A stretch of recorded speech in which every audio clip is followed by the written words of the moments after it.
Juillet 1940, Kaunas, Lituanie. Shun Sugihara, diplomate japonais de 39 ans, reçoit un ordre strict de Tokyo. Ne délivrer aucun visa aux réfugiés juifs fuyant les nazis. Devant le consulat japonais, des milliers de familles juives font la queue sous la pluie. Ils ont tout perdu, leur visa soviétique expire dans 10 jours. Sans visa japonais pour traverser le Japon vers la sécurité, ils seront exterminés. 31 juillet 1940, 22h17.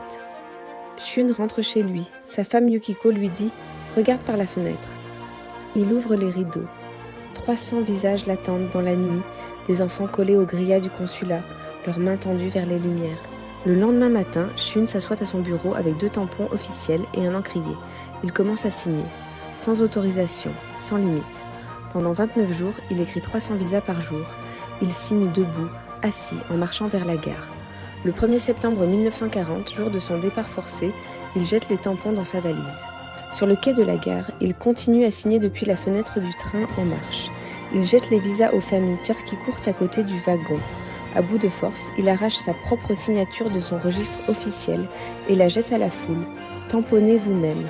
Résultat, 6000 juifs sauvés. Shun est renvoyé du ministère japonais en 1947.